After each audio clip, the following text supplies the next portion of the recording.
지난 시간에 이어서 오늘은 그 제목이 우리는 깨어 있어야 된다 라는 참 어려운 제목이에요. 우리는 깨어 있어야 된다. 예수님이 하신 말씀인데요.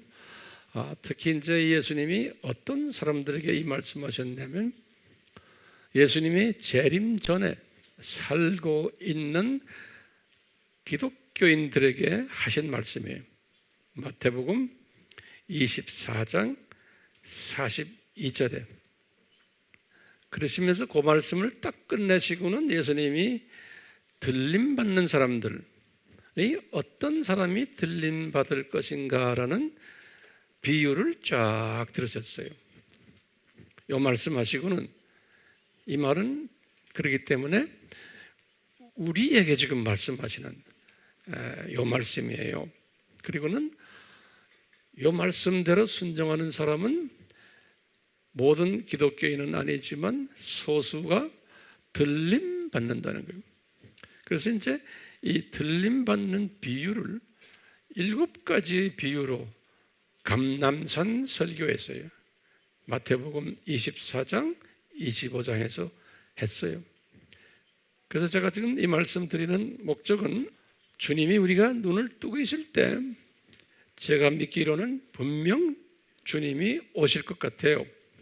그리고 우리가 살고 있는 동안에 분명히 예수님이 오실 터인데 그러려면 우리는 깨어 있어야 되는 거예요. 예수님이 깨어 있으라고 그랬거든요.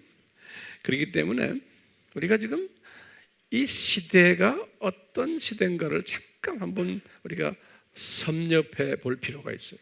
이 시대가. 그러면 우리는 항상 그렇죠. 우리가 이 세상을 몇천 년으로 봤어요?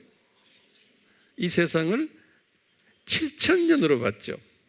이 7,000년을 이게 창조 목적 교육시키는 학교다. 저는 이렇게 생각하는 거예요. 이 7,000년이 하나님의 자녀들에게 창조 목적을 가르치는 학교다.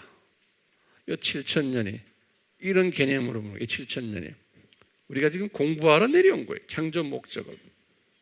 학교이기 때문에 학년이 있어요. 학년이.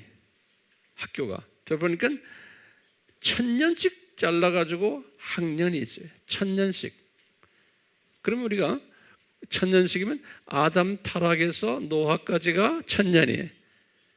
그래서 그 학교를 우리가 뭐라고 부르냐면 유치원이다 이렇게 부르는 게 영적 유치원 단계다.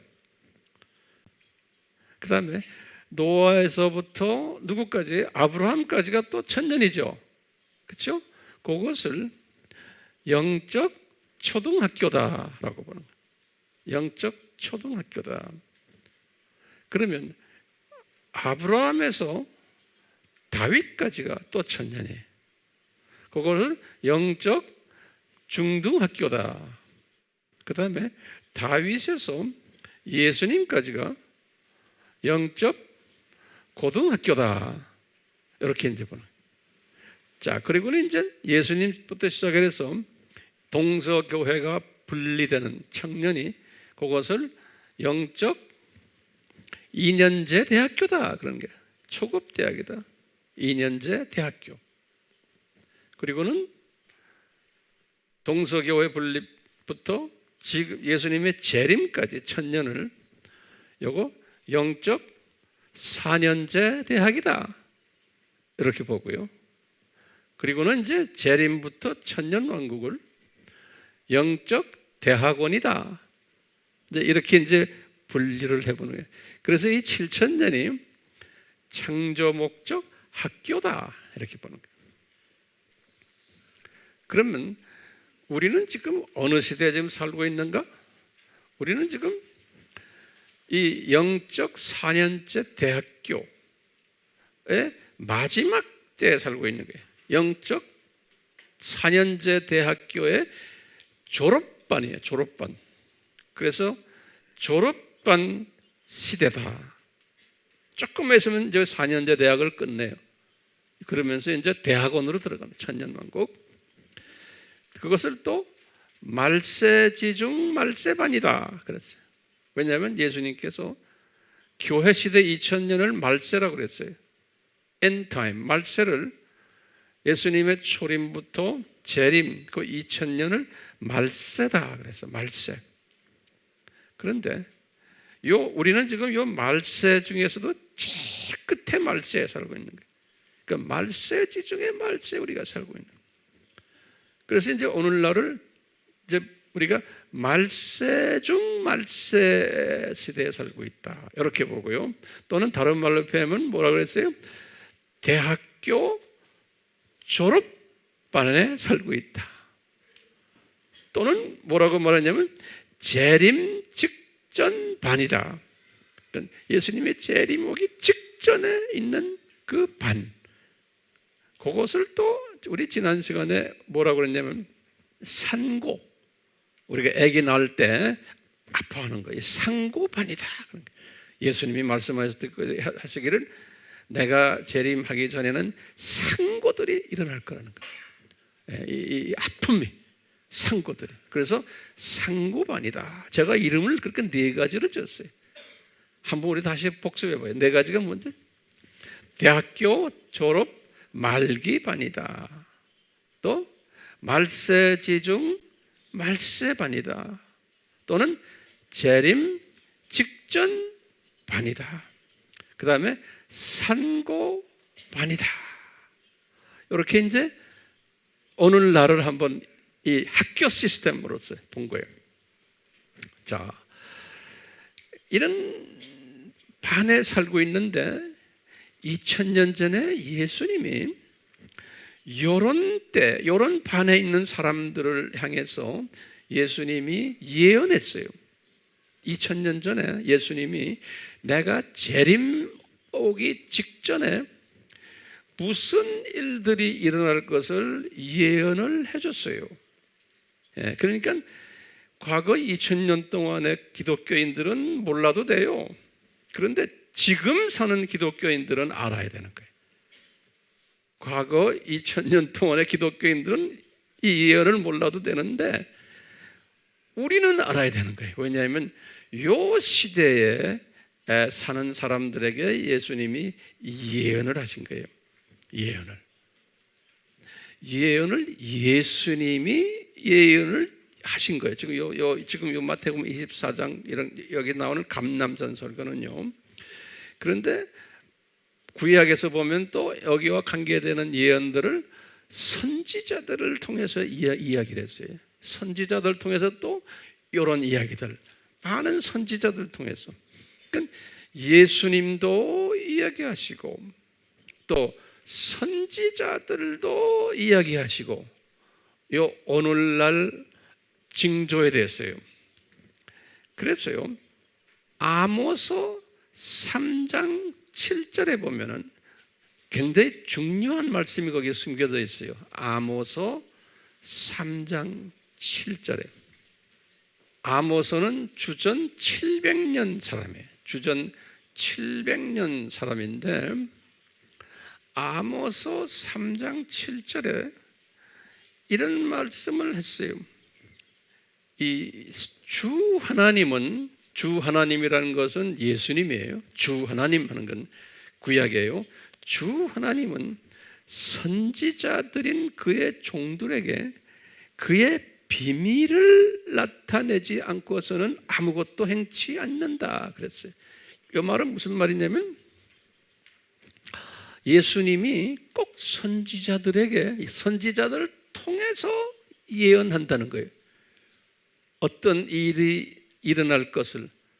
그러니까 예언을 하지 않고는 일어나지 않는다는, 꼭 예언이 있어야지만 일이 일어난다는 거예요. 오케이? 그런데 여기다 뭐라고 그러냐면 이것이, 이 예언은 비밀이라는 거예요. 비밀. 이 말이 굉장히 중요한 말이에요. 예? 이 비밀이란 이 말이, 이게 헬라 말로는 소데라는 말이에요. 소데. 그래서 내가 사전을 들여다보면 이건 뭐냐면요, 숨겨진 거예요. 예. 다시 말하면요, 예언자가 예언을 딱 하면 그 예언이 비밀이에요. 하나님의 비밀인데 이것은 아무나 이해를 하는 것이 아니라는 거예요. 비밀이기 때문에. 그러니까 지금 오늘날 예언자들을 통해서, 예수님을 통해서 예수님의 재림의 징조들을 쭉 이야기했잖아요. 이것이 비밀이라는 거예요. 비밀. 시크릿이라는 거예요.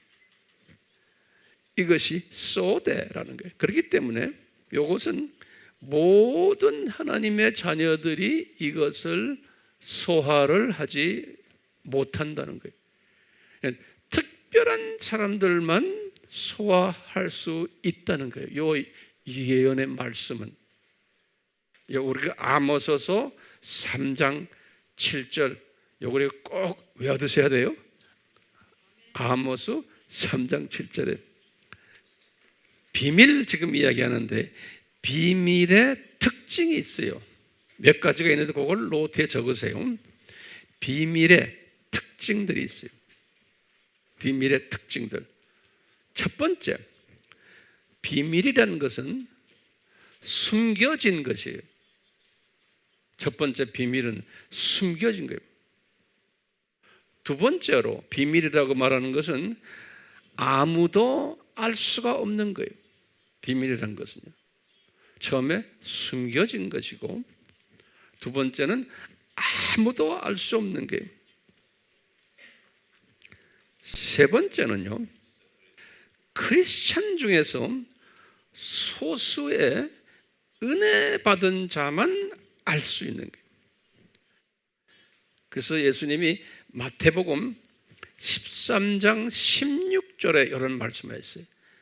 마태복음 13장 16절에 무슨 말씀하셨냐면 하나님의 자녀들에게 말하는 거예요. 너희들은 눈은 볼 수 있고 귀는 들을 수 있으니 복이 있도다 그랬어요.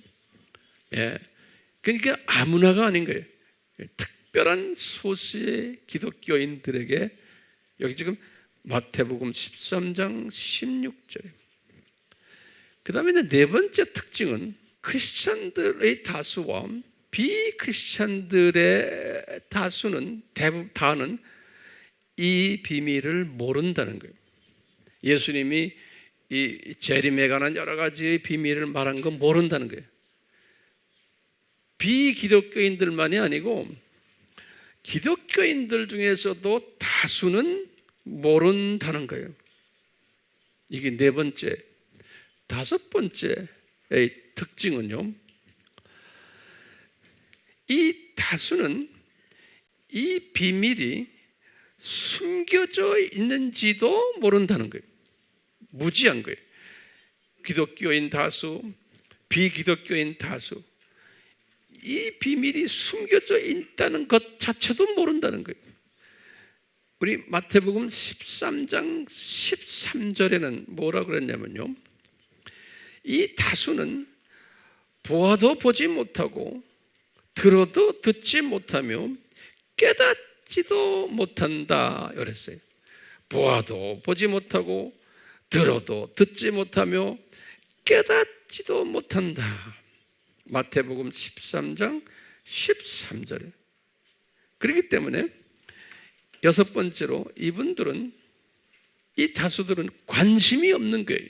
이 예수님의 종말 때의 예언에 대해서 관심이 없는 거예요. 이 비밀의 특징이에요. 이 비밀에 관심이 없는 거예요. 대부분의 사람들은. 일곱 번째로 이 비밀은 때가 되면 개방이 돼야 되는 거예요. 뚜껑이 열려야 된다는 거예요. 이런 의미에서 비밀의 특징이 있는 거예요. 예언자들에게 이 비밀을 말할 때, 예수님이 이 비밀을 예언할 때 이것은 소수의 하나님의 자녀들만 이 비밀에 관심 들고 깨닫게 된다는 거예요. 모든 기독교인이 아니라는 거예요.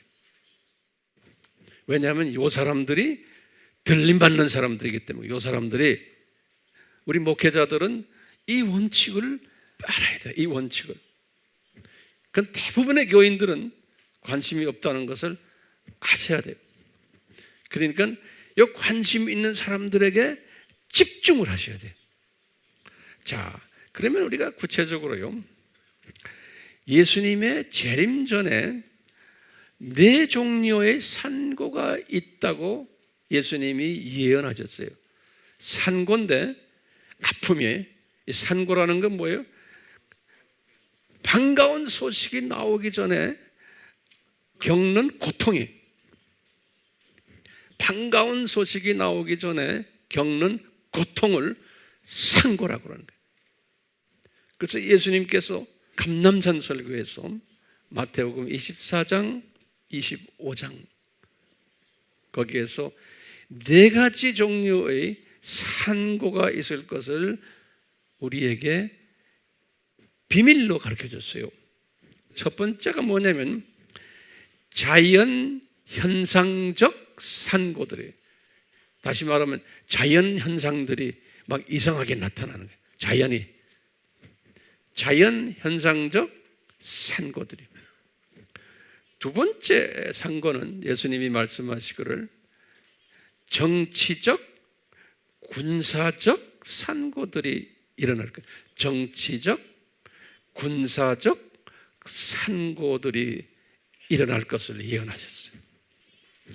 세 번째로는 무슨 산고냐면 사회적, 문화적, 가정적 산고들이, 사회적, 문화적, 가정적 산고들이.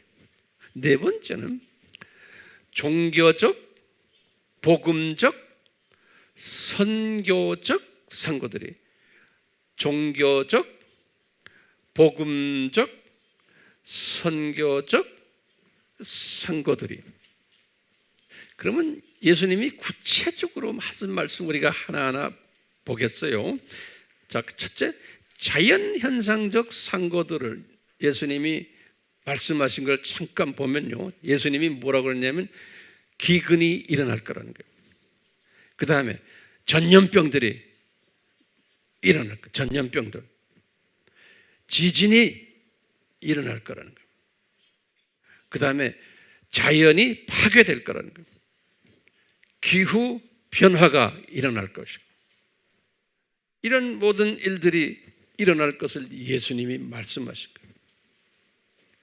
그 다음에 두 번째는요, 정치 군사적 산고들이 일어날 것을 예수님이 말씀하셨어요. 전쟁과 전쟁 소문이 나고, 민족이 민족과 싸움하고, 모든 일들이 이렇게 전쟁 소문들이 일어나게 된다는 거예요. 정치적으로도 지금도 보니까 두 그룹이 지금 형성이 되고 있어요. 미국을 중심으로 한 세력과 러시아와 중국을 중심으로 한 한 세력이 있는 거예요. 이제 이 큰 3차 전쟁 7년 환란이 일어날 때인데, 이것이 지금 성경에 다 예언된 것인데, 첫째로 미국, 유럽, 카나다, 소위 말하면 자본주의, 이 자유주의, 시장경제주의, 민주주의, 친이스라엘주의, 그게 한 그룹이에요. 그러니까 이스라엘을 중심으로 해서 자본주의, 자유주의, 시장경제주의, 친기독교주의, 친이스라엘주의, 이게 한 그룹이 돼가지고 있고, 그 다음에 다른 그룹은 뭐냐면 사회주의, 전체주의, 공산주의, 반기독교주의, 반이스라엘주의, 친이슬람주의. 그러니까 이슬람주의와 이스라엘주의와 이 두 그룹이 나눠지는 거예요. 이래가지고 이제 세계전쟁, 3차 전쟁이 일어날 것을 성경에도 여기저기에 예언했지만 예수님이 전쟁이 이제 일어날 것을 말씀하셨거든요. 그러니까 이제 우리는 이렇게 딱 보는 거예요. 아하, 예수님의 예언이 이렇게 일어나겠구나. 그럼 내가 항상 러시아의 크리스천들을 생각하면서 그러는 거예요. 주님, 지금 러시아의 푸틴 정권이 개신교, 예수 중심 이 교회들을 좋아하지 않고 정교회 쪽을 우리 개신교보다 더 좋아하고, 그러면서 이제 공산적인 사회주의적인, 그리고 친이스라엘 한다면서도 보면 친아랍 쪽이고, 이런 가운데 하나님이 귀중한 하나님의 백성들을 그 안에 숨겨놨거든요. 이 러시아에 하나님의 큰 계획 속에서 지금 이 나라를 쓰시는 거예요. 예. 자, 예수님께서 지금 현상이 자연 현상, 산고, 그 다음에 정치 군사적 상고들 일어난다고 그랬잖아요. 그게 지금 일어나고 있는 거예요. 그러니까 이제 요 비밀을 아는 사람들은 이런 상고들을 보고는 예수님의 재림이 가까워 왔구나, 요거를 느끼는 거예요. 그리고는 준비하는 사람들이. 그런데 그 비밀을 아는 사람들은 요 상고들을 보고는 그렇게 해석하고 그것을 삶에 적용하는 사람들.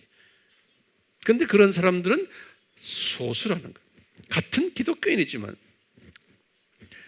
세 번째 상고가 뭐냐면요, 예수님이 예언하신 거예요. 사회적, 문화적, 가정적 상고들이라는 거예요.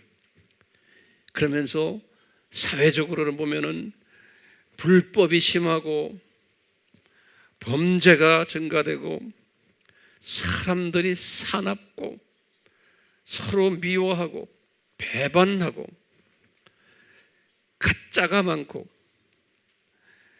테러들이 일어나고, 요새 우리 비행기를 타려면은 공항 검색하는데 얼마나 귀찮아요?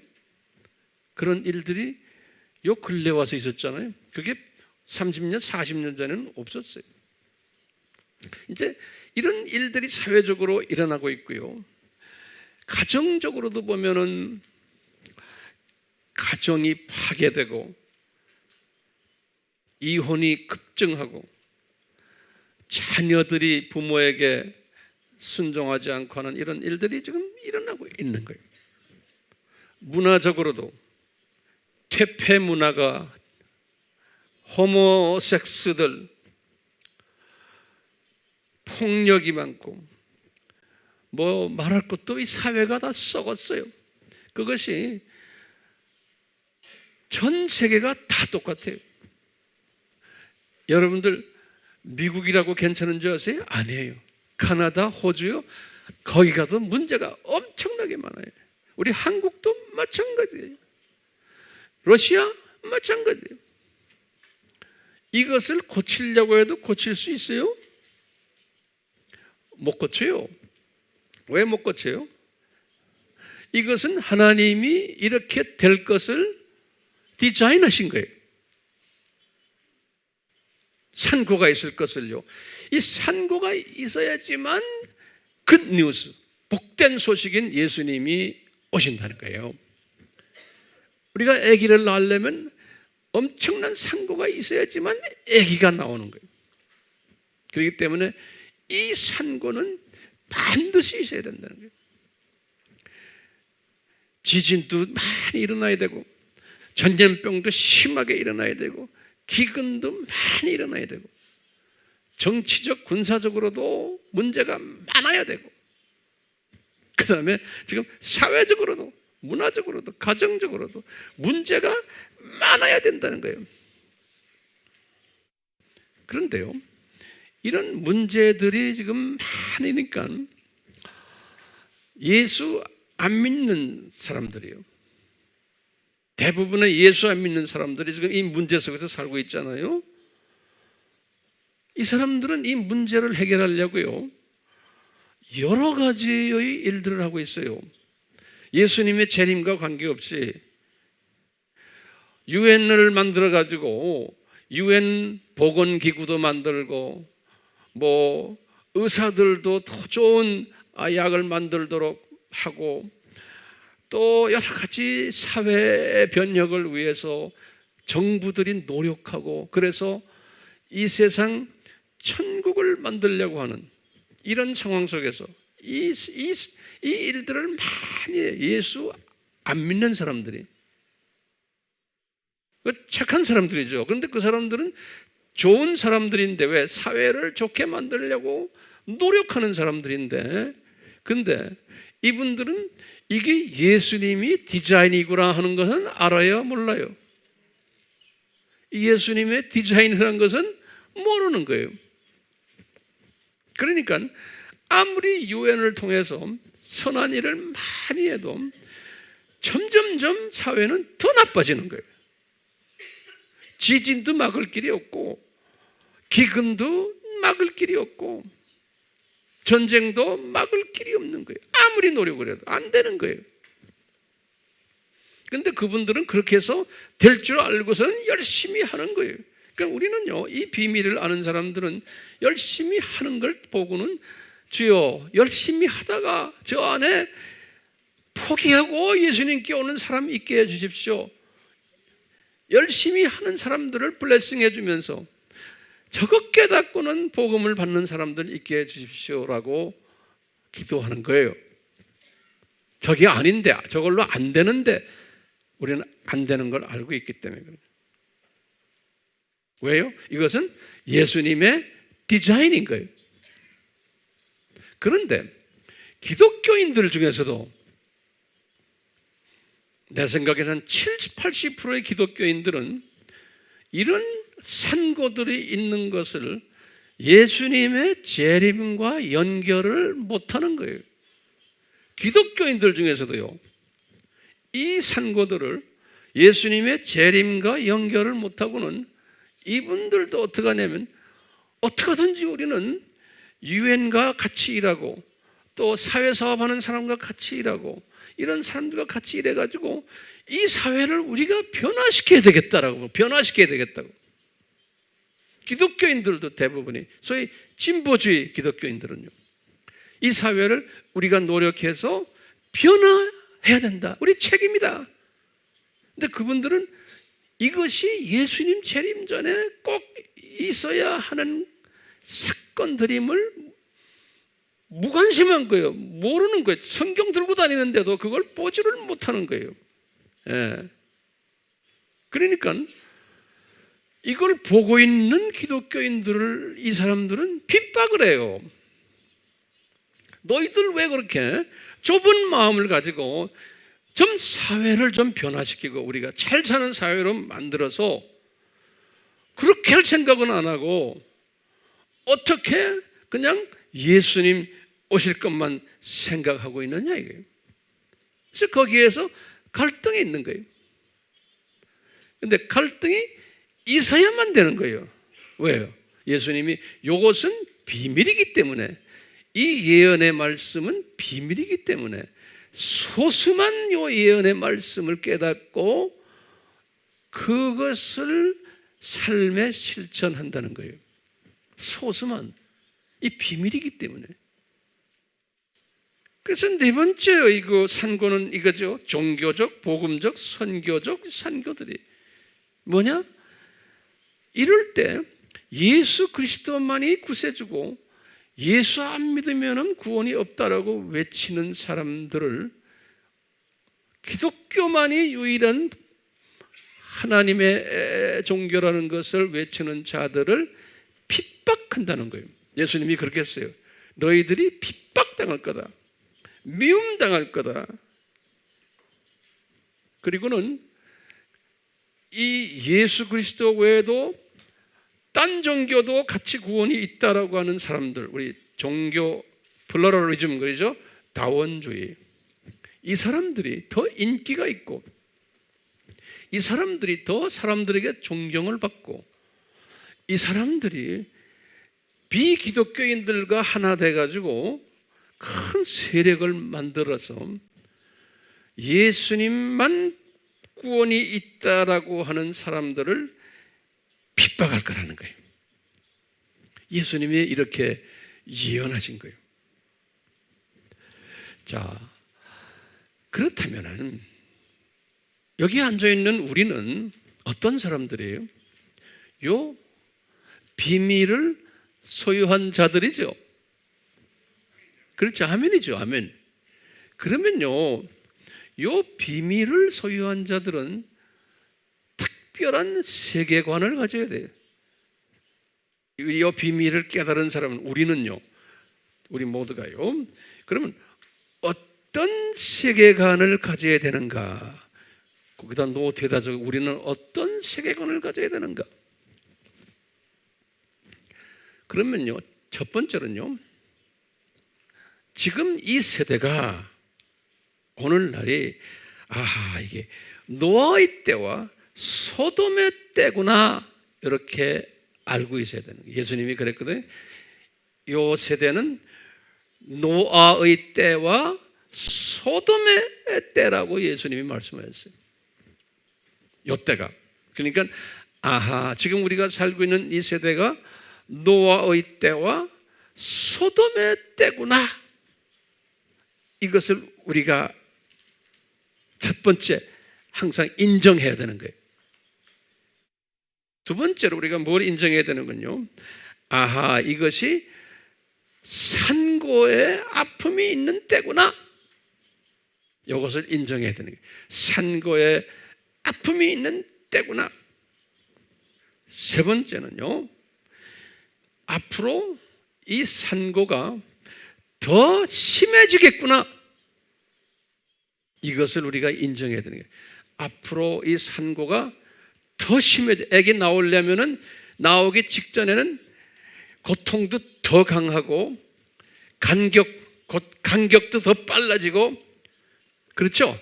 빈도도 다 빨라지고 그러죠. 그러니까 앞으로 예수님의 재림 직전에는 이 아픔이, 이 네 가지 부분의 아픔이 엄청나게 심하겠구나, 우리가 이것을 인정해야 돼요. 그 다음에 네 번째는 뭘 인정하냐면요, 이 상고는 반드시 와야 되는구나. 마태복음 24장 6절에 예수님이 말씀하셨어요. 마태복음 24장 6절에 이 상고는 반드시 꼭 온다는 거예요. 다섯 번째로는 대부분의 비기독교인들과 대부분의 기독교인들이 이 산고에 무감각하고 무관심하겠구나. 다시 말해요, 대부분의 기독교인들과 대부분의 비기독교인들은 이 산고에 관심이 없는 거예요. 그리고 감각이 없는 거예요. 왜냐하면 예수님이 그랬어요. 노아의 때와 같고 소돔의 때와 같다고 하시면서 예수님이 그랬어요. 사람들이 다 자기 일에 바빠가지고 이 지금 노아의 홍수가 날 것을, 이 소돔이 패망될 것에 그걸 관심도 없다는 거예요. 예수님께서 그랬어요.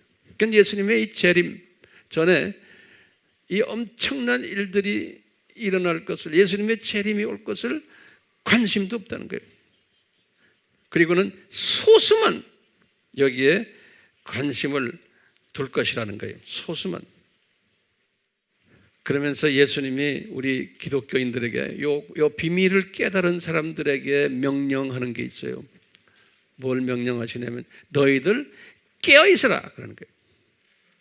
그래서 오늘 설교 제목이 깨어있으라 그러는 거예요. 우리들은 그러니까 깨어있어야 되는 거예요. 예. 그러면 이제 문제 있는 거예요. 어떻게 깨어있습니까? 어떻게 우리는 깨어있어야 되냐 이거. 첫 번째로는요, 하나님의 은혜로 우리는 영적 지혜와 명철, 지식, 영적 분별력을 선물로 받아야 해요. 이 깨어 있으려면 우리가 이게 중요한 거예요. 그런데 이것이 내 힘으로 안 돼요. 하나님의 은혜가 따라와야 돼요. 예. 그러니까 이게 내 힘으로 되는 게 절대로 아니에요. 하나님의 은혜가 따라와가지고 그 은혜 받은 그 사람이 지혜가 생기고 명철이 생기고 지식이 생기고 영적 분별력이 생겨서 이것을 선물로 선물로 받아야 돼. 이거 내 실력으로 안 돼요. 이거 선물로 받. 이거 그러니까 이 선물 받는 자가 돼야 되는 거예요. 깨어 있는 자들은 그렇기 때문에 이것을 주십시오라고 기도하는 거예요. 그러다 보면 두 번째는요, 시대 분별력을 이제 가지게 되는 거예요. 깨어 있는 자는 이 시대를 보는 시각이 달라지는 거예요. 이 세 번째는요, 이 산고가 전 인류를 뒤덮고 있다는 것을 알아야 되는 거예요. 이 산고가, 이 네 가지 산고가 어떤 특별한 국가에만 있는 게 아니고 모든 인류들에게 다 있다는 거예요. 이 산고가. 그리고는 네 번째로 이 산고는 우리가 피할 수 없다는 거예요. 이 네 가지 산고는 반드시 있어야 한다는 거예요. 이 산고는 반드시 피할 길이 없다는 거예요. 다섯 번째는요, 비기독교인들과 진보적인 기독교인들은 이 산고를 극복하려고 노력을 많이 한다는 거예요. 이 산고를 극복하려고 기독교인들 사람의 힘으로 이것을 우리가 알고 있어야 돼요. 그런데 이것은 무산되는 거예요. 이게 안 되는 거예요. 안 된다는 것도 우리가 알고 있는 사람이에요. 노력하는 가운데서 그 안에서 하나님의 백성들이 노력하는 가운데서 우리가 최선을 다하지만 그거 가지고 안 된다는 거예요. 이 여섯 번째는 비기독교적 세계관이, 그러니까 예수 안 믿는 사람들이 가지고 있는 세계관이 전 세계의 지배적인 세계관이 된다는 거예요. 이 사람들이 사상이 모든 인류들의 사상이 돼서 기독교인들까지도 거기에 물들게 된다는 거예요. 일곱 번째는요, 이 비기독교적인 세계관이 이 정통 세계관으로 인정받게 된다는 거예요. 비기독교적인 세계관이, 다시 말하면 예수 안 믿는 사람들이 지금 이 네 부분의 모든 문제들을 보고는 그분들이 해결하는 것이 정통 해결 방법으로 생각하는 거예요. 여덟 번째는 거기에 기독교인들까지 동조한다는 거예요. 문제를 이렇게 해결하려고 기독교인들까지도 거기에 동조한다는 거예요. 아홉 번째로, 그렇기 때문에 전 세계가 또 기독교가 혼돈되어 있고 미혹되어서 헷갈리게 된다는 거예요.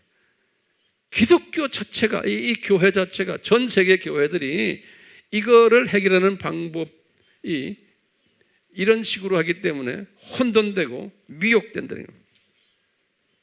자, 이런 가운데 이제 예수님이 하신 말씀이 있어요.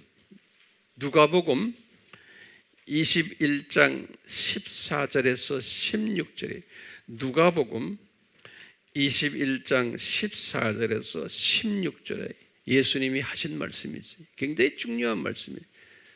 이런 때 비밀을 아는 자들아, 너희들은 이게 지금 예수님의 재림을 위한 산고다라고 깨닫고 믿는 사람들아, 너희들은 그냥 가만히 있지 말고 너희들은 나가서 복음을 전해라는 거예요.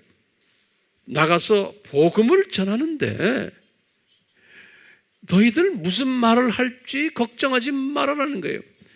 내가 너희들 입에 말을 붙여주겠다는 거예요. 내가 너희들 입에다가 말을 붙여줄 테니까 무슨 말을 할지 걱정하지 말고 외쳐라는 거예요. 복음을. 그러면 복음이 뭡니까? 복음 증거란 뭡니까? 그것도 좀 정리해. 내가 한 5가지를 빠졌어요. 복음을 증거하라고 그러는데 구체적으로 무엇을 증거해야 됩니까? 우리가 오늘날 지금 이런 상황 속에서. 그러면 첫 번째는요, 예수님의 정체성을 전해야 되는 거예요. 그건 예수님이 누구라는 걸. 그건 뭐냐면요, 예수님의 정체성이 최소한 한 5가지가 있어요. 첫째가 뭐냐면 예수님이 100% 하나님이라는 거예요. 그리고는 예수님이 100% 사람이라는 거예요. 그 다음에 뭘 전해야 돼? 그분이 그리스도라는 거예요. 그분이 메시아라는 거예요. 전해야 되는 거예요. 예. 그리고는 그분이 다시 오신다 라는 것을 전하는 게 예수님의 정체성을 전하는 거예요. 다시 말해요, 예수님에 대해서 100% 예수님이 하나님이다, 100% 인간이다, 이분은 그리스도다, 메시아다, 이분 꼭 오신다, 이것을 전하는 게 복음 전하는 게, 그게 첫 번째. 두 번째는 뭘 가르쳐야 되냐면요, 우리가 지금 겪고 있는 이 4가지의 산고들, 이 산고들이 무슨 의미가 있으며 왜 이런 산고를 쫓느냐를 전해야 되는 거예요. 왜 세상이 이렇게 지금 어렵냐? 예? 이 4가지 산고의 의미와 목적을 전해야 되는 거예요. 그냥 복음 전한다는 게 그냥 예수 그리스도만 전하는 게 아니에요. 첫째는 예수 그리스도의 정체성 전하고, 두 번째는 이 산고가 뭔지에 대해서, 왜 산고를 주는지에 대해서 전해야 되는 거예요. 세 번째 복음 전가하는 건요, 그럼으로써 시대를 분별하게 하는 거예요. 시대 분별력이. 어떻게 이 시대가 무슨 시대냐? 이것을 알려줘야 돼요. 네 번째로는요, 세계관을 바꿔줘야 되는 거예요. 이 사람들의 세계관을 바꿔줘야 돼. 다섯 번째로는 이렇게 한다면 이분들도 깨어있도록 가르쳐주는 거예요. 깨어있도록. 이 깨어있는 사람은 어떤 혜택이 있냐면요, 중요한 혜택이 있어요. 지금 우리 이 세대에 살고 있는 우리 크리스천들이 깨어있는 크리스천은 아주 소수예요. 이 깨어있는 크리스천은 혜택이 있어요. 무슨 혜택이냐면 예수님이 분명히 말했어요. 들림 받는다는 거예요. 예, 들림 받는다는 거예요. 들림 받으면 무슨 혜택이 있는지 아세요? 제가 볼 때 적어도 한 7가지의 혜택이 있어요. 이 들림 받는 자가 받는 혜택이 있어요. 여러분들과 저와 이 혜택을 받을 이제는 후보생들이에요. 후보생들. 그럼 첫 번째 혜택이 뭐겠어요? 첫 번째 혜택은 이 육의 죽음을 경험하지 않는 혜택이에요. 다시 말하면 장례식이 없는 사람이에요. 장례식이 없는 혜택이에요. 육의 죽음을 경험하지 않는 사람들이라는 게 첫 번째가, 이런 사람들은 두 번째로 어떤 사람이냐면 에녹과 엘리야의 반열에 들어가는 사람이에요. 에녹과 엘리야, 이 사람들이 장례식을 치르지 않았어요. 다른 분들은 다 장례식 치렀어요. 예수님도 육의 죽음을 경험했어요.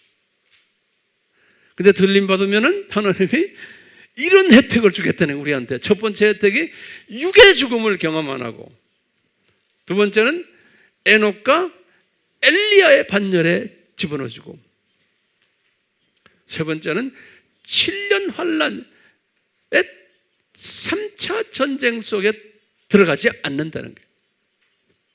전쟁 그 불화 속에 들어가지 않는다는 거예요. 우리가 이제 기도하기에는 우리 목사님들이 집안에서 한 분이, 예를 들어서 아버지나 또는 엄마가 이 반열에 들어가면 가족들도 다 따라 들어왔으면 좋겠어요. 내가 들림 받으면 우리 아이들, 우리 와이프 나 붙잡고 다 따라올 것 같은 그런 소원이 있어요. 그러니까 한 사람이 집안에서, 아멘. 지금 첫 번째는 육신의 죽음 장례식 없다. 두 번째는 에녹과 엘리야의 반열에 들어갔는데 세 번째가 7년 환란을 통과하지 않는다 그랬죠. 네 번째 혜택은 뭐냐면요, 예수님의 신부가 되는 영광을 찾아요. 예수님의 신부예요. 그러니까 엄청난 복이에요. 혼인잔치에 참여하니까. 그 다음에 이제 다섯 번째로는요, 천년 왕국에 들어가서 왕노릇하는 사람들. 여섯 번째로는요, 이제 새 하늘과 새 땅에 올라가서도 영원히 왕노릇하는 사람들. 일곱 번째로 이제 영원 세계에서 이 창조 목적의 하나님의 파트너 역할을, 창조 목적을 이루는 데서 하나님의 파트너의 역할을 하는, 다시 말하면 만유를 다스리면서 이제 영원 세계 속에서요, 많은 피조물들을 창조 목적에 잘 순종하도록 가이드해주고 가르쳐주고 격려해주고 이런 일을 하는 사람으로 우리가 복을 받는 거예요. 이 들림 받는 사람은. 그러니까요, 저는 그래요. 저는 항상 이 비전을 가지고 살아요. 아, 예수님이 좀 있으면 오시겠구나. 이 비전을 가지고 살면서요, 그 다음에 나중에 들림 받아서 혼인잔치 장면도 보고 지금 보고 있는 거예요. 7년 환란 때 어떤 일이 일어날 것을 다 보고 있고요. 그리고는 천년왕국 때의 모습을 보고 신천 신지에서의 그 모습을 항상 비전으로 보고 있는 거예요. 보이시죠? 이거를 보는 사람이 복 있는 사람입니다. 예. 이거를 보면 우리 교인들을 이 비밀을 가르치지 않을 수가 없는 거예요. 우리 목회자들이 이 비전을 갖고 있지 않으면은 교인들 지금 문제 있는 문제만 해결해 주려고 그러고, 교인들 마음 편하게 살게 도와주고, 교인들 뭐 학교 들어가는 거 기도해 주고, 뭐 짭 까지는 거 기도해 주고, 그거 다 필요해. 그렇지만 이 수준의 교인으로 만들어 놓으면은 이 세상은 앞으로 점점 더 나빠질 터인데요. 이게 해결이 됩니까? 그건 진정한 의미에서의 지금 마지막 때의 목회는 아닌 거예요. 마지막 때, 지금 이 마지막 졸업반의 목회는 주님이 보내주신 이 주님의 백성들을 이 복을 받는, 이 혜택을 받는 자들로 참여시키는 데에 도와주는 일을 하는 게 목회자의 사명인 거예요. 네. 우리는 이런 복 있는 자가 되려면은 어떤 기도를 해야 돼요? 제가 이제 결론적인 말씀이에요. 어떤 기도를 해야 돼요? 이런 비전을 가지려면 저는 볼 때 그런 게 제일 먼저 우리가 해야 될 일이 하나님의 은혜를 간구해야 돼요. 내 힘으로 안 되는 거예요. 절대로 안 돼. 하나님의 은혜를 간구하면서 성령님의 도우심을 간구하는 거예요. 성령님 도와주십시오. 그래서 이것은 내 노력으로도 안 되고, 이런 복된 자가 되는 것은 내 논리로도 안 되고 내 이성으로도 안 되는 거예요. 이 은혜를 받으면은 이 네 가지의 이 모든 이 산고들에 대한 의미를 알게 되고 목적을 알게 되면서 이 시각의 변화가 오는 거예요. 이 세상을 보는 세계관의 변화가 오는 거예요. 그러면서 이 분별력이 생기는 거예요. 이 세상을 보는 눈이. 그러다 보니까 아하, 내가 예수 그리스도의 복음을 전해야 되는구나. 이분의 정체성을 내가 전해야 되는구나. 이 산고가 무슨 의미가 있는지, 이거 내가 전해야 되는구나. 이런 딱 마음이 오는 거예요. 그러니까 이런 사람은요, 이 세상 모든 일에 우선순위를 바꾸게 만들어주세요. 성령님이. 왜냐하면 예수님이 분명히 말했어요. 노아의 때와 같다, 소돔과 고모라의 때와 같다 그러면서 말씀하시기를, 이때는 하나님의 자녀들이 바빠가지고 자기네 일에 바빠가지고 뭐 가정일에 바쁘고 직장일에 바쁘고 뭐가 바빠서 이 홍수가 곧 오는 거를 그 메시지 듣지도 않는다는 거예요. 소돔 고모라가 멸망될 것에 관심이 없다는 거예요. 바빠서야 모두. 다시 말하면 오늘날 똑같은 거, 예수님이 그랬을 때 똑같다는 그때나 예수님 재림 전에는 바빠가지고 사람들이 이 메시지에 관심이 없는데, 은혜를 받은 사람은 이 우선순위를 바꾸는 거예요. 자기도 모르게. 이건 은혜가 있어야 되는 거예요. 그래갖고 너희들은 먼저 그 나라와 그 의를 구하는 이런 사람으로 변해버리는 거예요. 주님의 오시는 일에 참여하는 이 일에 우선을 두고 다른 모든 일들은 차선으로 다음으로 바꾸는, 이것이 내 힘으로 안 되는 거예요. 이건 하나님이 은혜를 주세요. 은혜가 임하고 성령님의 역사하시 임하면 자기도 모르게 이 우선순위가 바뀌어지는 거예요. 우리 파스터들이 우리 교인들을 이런 사람으로 만드는 것이 우리 파스터들의 책임인 거예요. 우리 파스터의 책임인 거예요.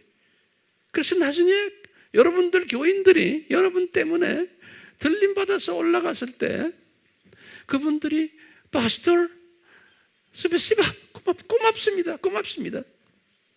그렇게 할 거 아니에요. 나는 그것을 내가 비전으로 보는 거예요. 우리 AMI 우리 공동체 우리 교인들이 황 목사님 스페시바 고맙습니다.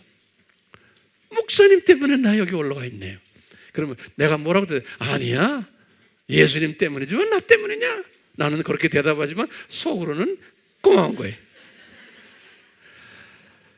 우리가요, 왜 이 러시안 세미나를 합니까?